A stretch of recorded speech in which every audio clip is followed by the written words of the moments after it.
Oi pessoal, tudo tranquilo com vocês? Espero que sim, tá? Então essa professora vai estar dando continuidade para vocês no assunto de história ali.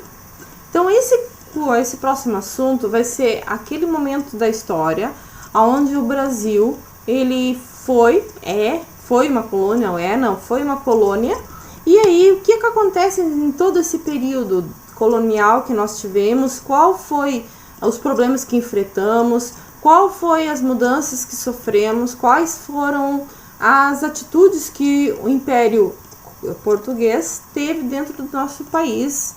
E aí a gente tem que relembrar que isso só faz influência até hoje sobre algumas coisas que nós temos, tá? Então, esse período pré-colonial, quer dizer, antes de nós virarmos colônia de Portugal, com o objetivo do quê? De criar uma feitoria na Índia e garantir seu domínio. O que acontece? Portugal organiza uma respeitável esquadra sob o comando de quem? Pedro Álvares Cabral, que ele era um cavaleiro da Ordem de Cristo. E aí, tá? Eles veem no Brasil o quê? O Brasil colônia, tá? Em relação de domínio político e econômico que a metrópole exerce sobre a colônia. O que acontece? Essa esquadra ali de Cristóvão Colombo navega e descobre o Brasil. E aí, torna ele uma colônia, porque aqui, como diz na carta de Pedro Faz Caminha, aqui tudo que se planta dá, tá? Então, aqui eles veem a possibilidade de estar enriquecendo o povo, quer dizer, enriquecendo o reino de Portugal. Então, aí, esse domínio político e econômico quer dizer que eles mandavam dentro do Brasil. Então, o que acontece? Cria no Brasil um mercado e uma área de produção colonial controlada e submetida aos interesses da metrópole portuguesa. Então, tudo que os portugueses precisavam, eles tiravam daqui e levavam para a metrópole Portugal. Então, o que acontecia? Portugal explorava essas riquezas do Brasil. Aí, a economia dentro da colônia, tá? A economia dentro da colônia tinha grandes latifúndios, quer dizer, grandes extensões de terra, monocultura, era plantado só um tipo de cultura, e a escravidão. Esse sistema é chamado de plantation, tá? Além desse sistema, nós temos uma pecuária nordestina. Eles eram utilizados como meio de transporte e tração. Instrumento, né, por importante instrumento de ocupação e movimento do sertão. Só que chegou o momento da história que a pecuária, ela começou no litoral, mas ela se expandiu de tal forma que ela começa a ir por interior. E aí há essa expansão também por interior dessa pecuária nordestina. Hoje é estranho a gente falar na pecuária nordestina, porque a gente vê sempre o sertão nordestino, né? Mas a pecuária nordestina já foi algo muito forte dentro da história do Brasil. Outra coisa muito forte no Brasil é a mineração. Aí a gente pode lembrar, Minas Gerais vem no período de mineração também. E aí, por causa da mineração, foram criados vários centros urbanos. Os jovens, que eram filhos dos senhores que enriqueciam com as minas, eles iam estudar onde? Na Universidade da Europa. E aí, o que acontecia? Eles entravam em contato com as ideias de mudanças de iluminismo lá, que eles estavam ocorrendo, mudanças religiosas, e traziam essas mudanças também aqui para o Brasil, tá?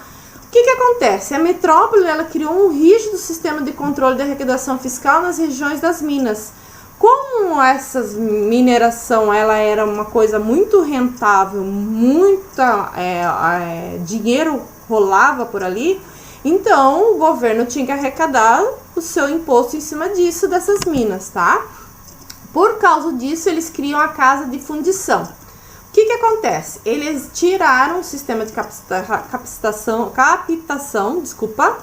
e restauraram o sistema de arrecadação através das casas de fundição, tá? O que acontecia? Como que acontecia isso? Eles tinham uma cota mínima a ser arrecadada anualmente nessas regiões, em determinadas regiões, tá? Eles dividiam lá por região, por mina, e naquela mina eles tinham que arrecadar 5 quilos por ano, 10 quilos por ano. Caso isso não acontecesse, essa cota não fosse atingida, eles acumulavam dívidas com o fisco a serem cobradas através da derrama. Tá? O que é através da derrama? Eles pegavam e tudo que você tivesse, independente se fossem terrenos, casas, benfeitorias, ela era toda confiscada pelo reino. Tá? E aí eles falam esse dia da derrama porque realmente era retirado. E aí vale lembrar que o ditado popular quinto dos infernos vem desse período também, tá, da história. Porque o que acontece? Eles retiravam a quinta parte, um quinto do que era arrecadado, era dado pro reino ali, para pagar essa tal da derrama. O que acontece? Todo mundo, quando vinha se cobrar essa quinta parte, eles diziam que isso aí era um quinto dos infernos, porque era um dinheiro que era retirado de forma limpinha, que eles não tinham trabalho nenhum para arrecadar. E aí ficou esse dito popular quinto dos infernos, que é essa cobrança que eles achavam que era de forma indevida, tá? Então, devido a essa grande exploração que Portugal exercia sobre o Brasil, nós tivemos algumas rebeliões ocorreram, algumas não, várias, tá? Então, essa exploração que Portugal exercia sobre a colônia brasileira provocou reações dos colonos que não visavam a independência da colônia. Portugal não queria a independência do Brasil, por quê? Era muito cômodo para eles. Eles retiravam e ficavam cada vez mais ricos com o que eles retiravam aqui do Brasil, tá? Uma das rebeliões que ocorreu foi a Inconfidência Mineira, em 21 de abril de 1792. Foi o primeiro movimento que tentou conseguir a independência do Brasil. E aí, quem foram os cabeças ali? Então, foram donos de minas, ricos comerciantes, intelectuais, pobres e militares que se organizaram tentando enfrentar Portugal. Mas aí eles montam um plano e daí tem os delatores, como diz o nosso X9, entregam o plano. Só que aí, o que acontece? Eles pegam um para Cristo, como nós falamos no nosso popular. E aí pegam o Tiradentes, né, o Manuel da Silva Xavier ali, e enforcam ele. Após o enforcamento, fazem a decapitação do corpo dele, espalham o corpo dele, várias partes dele, e deixam pendurado por várias semanas nas praças para colocar ele como se fosse um exemplo para os próximos que fizessem aquilo, e ia ocorrer a mesma coisa, tá? Por isso que é comemorado o dia 21 de abril, que foi o dia da Inconfidência Mineira, tentando a independência do Brasil se libertar de Portugal. Outro movimento que teve foi a Conjuração Baiana, em 12 de agosto de 1798. Aqui, os baianos atacavam radicalmente o domínio português e lutavam no modelo do governo francês, baseado na Revolução Francesa. Igualdade, liberdade e fraternidade, que eram os princípios da Revolução Francesa. Só que também não teve sucesso e foi duramente reprimida também. No meio disso tudo vem o quê? A família real vem para o Brasil. Tá? A família real fugiram para o Brasil sob a proteção da Inglaterra, que em troca exigiu o quê? Que o Brasil tivesse o seu mercado aberto para os ingleses, que até então quem negociava com o Brasil era somente Portugal. E aí os ingleses pedem que haja essa abertura dos pactos e o fim do pacto colonial, quer dizer, esse pacto de somente o Portugal poder explorar aqui. E aí, em 1821, pressionado pela corte de Lisboa, Dom João, que era o rei de Portugal, que veio para cá, retorna para Portugal, deixando como regente, quer dizer, mandando aqui, o filho mais velho, Dom Pedro.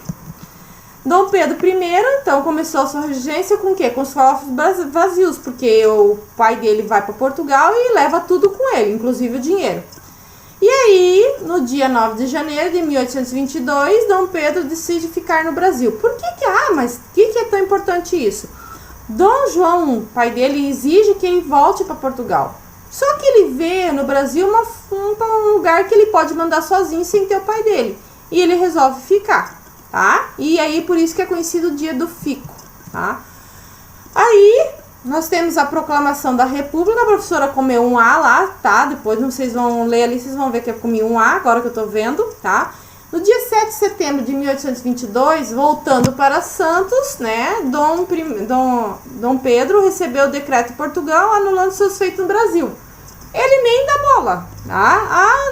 O Dom João fala, não, você não manda mais aí, quem manda sou eu. Não, eu tô aqui e vou continuar mandando. O que acontece? Dom Pedro rompe com Portugal e proclama a República, tá? E aí, com esse rompimento, fica registrado, então, quando? 7 de setembro de 1822. E aí, essa proclamação da República, ela foi o quê? Um ato exclusivo das elites brasileiras que não queriam perder a liberdade do comércio externo adquirido com a vinda da família real. Porque eles tinham medo que, como o Dom João queria mandar de volta aquilo, ia fechar o mercado e essa liberdade de comércio não ia mais acontecer, tá? E aí, durante o primeiro reinado, que do Dom Pedro, foi de 1822 a 1831, e aí houve uma grande manifestação em 1831, popular, chamada Noite das Garrafadas, vocês imaginem, que exigia um ministério formado só por brasileiros, porque até então quem mandava aqui eram ainda os portugueses, mesmo sendo Dom Pedro se abdicando do trono dele. E aí, sem alternativa, o que acontece? Dom Pedro abdicou do trono e voltou, quer dizer, com medo, fugiu daqui e foi de volta para Portugal. O que ele faz? Olha o absurdo. Ele abandona seu filho mais velho, Dom Pedro de Alcântara, na época ele tinha só 5 anos. E aí ele deixa o filho dele com um tutor chamado José Bonifácio e abandona o filho e vai embora. E aí, o que acontece? É chamada Assembleia Nacional, foi fundado o Clube da Maioridade, aí a organização política cujo objetivo era convencer os deputados pela coroação antecipada de Dom Pedro. Por que acontecia? Ele só poderia, Dom Pedro, assumir o Brasil com 18 anos. Aí eles criam lá essa coroação antecipada e Dom Pedro II assume com 14 anos, tá? Então, quer dizer, o Brasil ficou dos 5 aos 14 anos sendo administrado por alguns que não eram do reinado, tá? O Brasil fica nessa bagunça total. Vocês imaginem nesse meio. O pai abandona o filho com 5 anos aqui e deixa e vai embora. Nesse meio tudo nós temos a abolição, tá? Vale lembrar, tá? A princesa Isabel, ela só assinou a carta de aforria, a Lei Áurea, porque nós fomos um dos últimos países a assinar, porque fomos ameaçados. Caso não assinássemos, os comércios exteriores, tá? Os países de fora iam fechar o comércio, não iam mais negociar com o Brasil, tá? Para deixar isso bem claro, não foi porque ela era boazinha, não, porque ela foi pressionada. E aí, quais são as 3 principais leis desse período? A Lei do Ventre Livre, então a partir de 1871, todos os escravos que nascessem a partir de escravos, nascessem a partir desse ano, dessa data ali, seriam livres. Os que tivessem mais de 65 anos em 1885 também se tornariam livres. E aí, em 1888, daí sem opção, o governo cedeu às pressões que vinham de todos os lados e finalmente assinou a lei que concedia a liberdade a todos os escravos. Mas, tá? Eles ganharam a liberdade, mas ainda continuaram sendo explorados por um longo período dentro da história, tá? Então, isso aqui é um pequeno resumo do período histórico do Brasil. Vocês podem ver que continuou e continua hoje sendo bastante conturbado, tá? Espero que vocês tenham compreendido, tenham gostado. Desejo a todos uma boa semana e até a próxima.